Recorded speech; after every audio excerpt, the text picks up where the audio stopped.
Hello fashion enthusiasts, you're welcome to TF Designs. I'm TIA, and first of all I would like to apologize for not putting up tutorial for a while. This was because I was down with cold and I could not do a voiceover. So today we're going to be learning how to draft a basic pant pattern and how to get that perfect crotch that always give people issue. Okay, these are the measurements I'll be using. My crotch depth, as you can see, this is the way to take your crotch depth, hip line, knee line, full length. Also I have my horizontal measurement, the waist, the hip, the thigh, the nail, and the ankle. These are the basic measurements you need for your pants pattern. So yeah, I have my pattern paper folded, but if you notice, the front part is smaller than the back part. So the back part was what I added an extension with my masking tape, and I would advise you can add like 5 inches on the part of your back pattern, 5 inches, 6 inches, depending on your body size. Okay, so now this folded part is like my crease line, and this is going to be my middle point. Okay, and I'm just going to highlight this point so that I'll be able to differentiate my back pattern and my front pattern, as you can see. So I went on to label my back and my front, and yeah, I'm just taking about 1.5 inches from the starting point. This is very important, please, very important, because the back pattern for a basic pants is always higher than the front. Now the next thing I'm going to do is to insert my crotch depth measurement. I have 10 inches as my, but to that 10 inches I'm going to be adding 0.75 inches. This is just for ease and maximum movement. So if you're a plus size, I would advise you add like 1 inches to yours. Okay, now I went on to just indicate this 10.75 inches all around, and as you can see, I connected this to make a straight line using my ruler. So now this is going to be my crotch line, as you can see the way I'm labeling. So now the next thing I'm going to do is to measure from my starting point down to my crotch line. I'm having 10.75. Now I'm going to be dividing 10.75 into 2. First of all, look at the way I'm folding my measuring tape. Then I divide it into 2 again. It's just like giving me 1/4. So now I have about 2.6 inches thereabouts. And from the crotch line down, I went up by the answer I got. Now, this particular point is very important. If what you did is correct, at the end of the day, after highlighting that line, as you can see the way I'm doing mine, this should give you your hip line perfectly. So, this is going to be my hip line. And by the end of the day, I just place my measuring tape. I have 8 inches, which is my perfect hip line. I hope you understand that.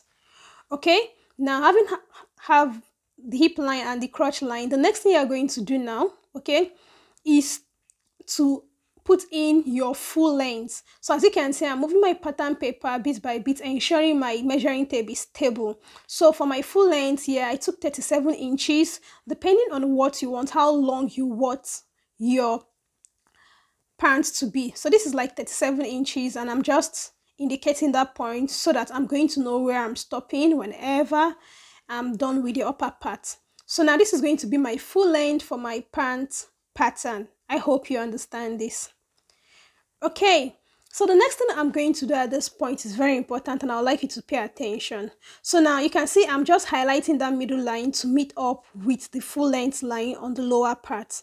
Okay, now the next thing I want to determine is my knee line. Okay, now to get my knee line, all you need to do is from this crotch line, you're going to measure from the crotch line down to your full length. Whatever you have, you are going to be dividing it by 2. For mine, as you can see, I have 26 inches, and I just divided by folding my tape measure into 2, and that gave me 13 inches. That means for my crotch line, I'm going to be measuring 13 inches, as you can see, on both the front and the back pattern to be able to highlight my knee line.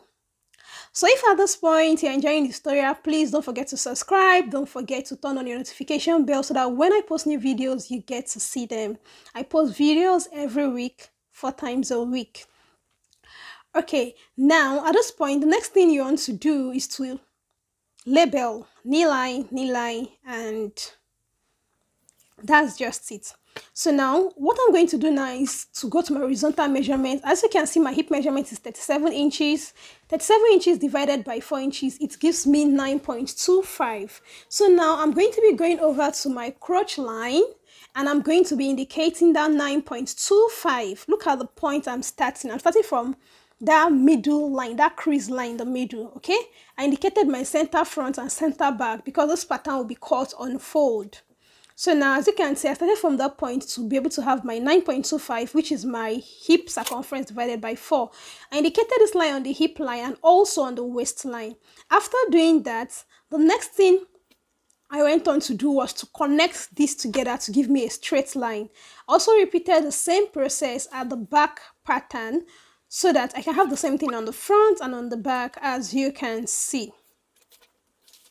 Okay, now the next thing you want to do is to measure from the starting point to the crotch line, which is 10.75. Then you're going to be dividing this by 2. Now, this is what is going to help you to have a perfect crotch, okay? Now, indicate that point. I went on to the front pattern to also indicate that point. Remember, starting point to crotch line divided by 2, and I labeled it A. Okay, the next thing I'm going to do before we move down to our crotch line is to include my waist measurements. Now my waist is 28 inches. 28 inches divided by 4, this is going to be giving me 7 inches. Okay, so I'm going to be starting from this new line I took, this straight line, and I'm going to indicate my 7 inches. I'll be adding 1 inch for seam, for that rather, and after doing that, I'm going to be connecting my hip line straight up to the point I've marked on my waist line. So this is this. You can see I already have my hip part, my hip curve already. So for the back now, we're going to be doing the same thing but slightly different. Now the first thing I told you that the back part is always higher than the front part. So you're going to be going in by 0.75 inches. Okay, 0.75 inches. You're going to be going higher 0.75 inches up, then you're going to be coming in by 0.75 inches. Just follow what I'm doing, and if you have to replay, please do. You're going to get it. So as you can see, I came in and I went up by 0.75 inches. So now from this A part, I'm going to be connecting it to that 0.75 inches higher now. So this is my new back point. I'm not going to be using that straight line again. So from this particular part I raised up, I'm going to be taking my 7 inches, which is for my waist circumference, after dividing by 4, plus 1 inch for my dart. Now this is going to be giving me 8 inches, and I just made use of my ruler to connect to that nail point. So you can see the way the back pattern is right. This is going to help your butt sit well and ensure there is no strain whenever you put on your pants. So as you can see, this is what I have now. So the next thing I'm going to be doing, okay, is to go to the front pattern, and for the front pattern I came down by 0.5 inches rather, and I'm using this to create a slight curve just like our pencil skirt or pencil gown. So this is just to ensure proper fit on the front part. So I'm cancelling the other line. This is going to be my new starting point, my new waist point for the front pattern. Okay, having done this now, I would like you to pay attention to this point because we are going in for the crotch now. Now you're going to be measuring this crotch line, okay? Whatever you have on your crotch line, you're going to be dividing it by 4. I have 9.25 divided by 4. You can see what I have, 2.3125. Now this is it on the measuring tape. You're going to be going out by whatever answer you have after dividing by 4. So I came out by 2.3 inches. As you can see, I've indicated that point, and that's just it for the front pattern. It's so easy. Okay, now what determines how well your crotch stands? Just make use of your curve. Okay, make use of your curve, and from that point I labeled A. You're going to be connecting this your crotch extension down to that point A. So this is it for the front pattern. So easy, so easy, so easy. Now for the back pattern, that 2.3 we got for the front pattern, you are going to insert it from that starting line on the back first. As you can see, Now, after doing that, you are going to be inserting it twice. So whatever you have for your crotch extension on the front, you are going to go to the back and insert it twice. So after doing that, you can see, I'm going to also connect that point to the part I labeled A. As you can see the way I'm turning my curve, just ensure you have an accurate curve at this point, okay? And this is going to just help your pants sit well. And that's just it for the crotch. It's so easy, so easy. You don't have to stress yourself over anything. So you can see that is it for the crotch, for the back crotch and the front crotch line. All right, the next thing I want to do now is to indicate my crease line. Okay, and to do that, you're going to take the measurement from the crotch extension down to your end of your crotch line. You're going to be dividing by 2, like the way I folded my measuring tape, and you're going to indicate that point. So I went to the upper part, I also indicated that point, as you can see. And after doing that, the next thing I'm going to be doing now is just to connect with my ruler.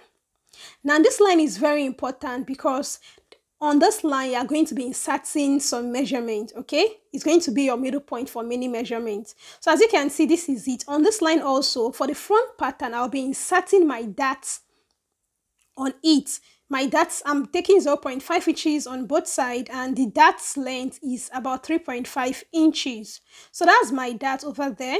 And for the back, you're also going to go to the crotch extension for the back and on the crotch line and divide it equally by 2. So this is it. This is what I have. So after measuring what I have, I divided that by 2. As you can see the way I'm folding my measuring tape. And after dividing by 2, I just indicated that point on my back pants pattern. Okay, so after indicating this point on my back pattern, the next thing I'm going to do is just to connect with my ruler from the top. Please, mind you, I'm connecting from the top, okay? And this line is going to eventually get to the ankle. Now, the next thing I want to do now, remember that we altered this particular back pattern. So my dart is going to be on the middle part. Measure from your waist to your beginning and divide it by 2. Whatever you have, indicate put in your dart there. So this is it, 0.5 inches on both sides for my darts, and we are good to go.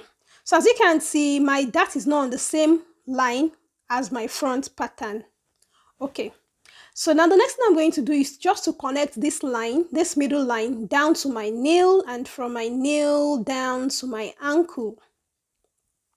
Also went on to the back pattern to connect that line, just like the front, to the nail line, then to the ankle, which is where the full length is. Okay, now after doing this, we are almost done. The next thing we want to do is to insert our nail measurement, my heel circumference. As you can see, 16 inches divided by 2 is 8 inches, but this 8 inches will be shared on both sides of this line. So what I did is to divide it by 2 again, which gave me 4. You can see I just marked 4 on both sides. I went on to the other side of this pattern and I repeated the same process. Now for the ankle, which is where my full length is 12 inches divided by 2, 6 inches divided by 2 again, equals to 3 inches. So I marked 3 inches on both sides, and as you can see, I just went on to connect this part together. So I connected all these parts together from the crotch line down to the knee line, and from the knee line down to the ankle. So I also went on to do same for the back pattern, as you can see. So at this point, I would say your pattern is 99 ready. Is it your pattern? It's actually my pattern. Okay, so wherever you need to blend, you have to blend, of course. So take time to blend. I actually did some blending in this back pattern, so I had to blend in some parts. And this is the final look for the front and the back pattern. If you notice, I did not add any seam allowance to this pattern, so I'll be adding my seam allowance when I want to cut on my fabric. Now in this particular pattern can be used to create a palazzo pants, can be used to create different type of pants. This is the building block, so it's very important for you to know how to do this. Now if you're going to try this, do let me know the outcome, and in my next video I'll be showing you how I made use of this to create a beautiful pant trousers and its look on my body. Thank you for watching. I remain TIA, and see you in my next video. Bye.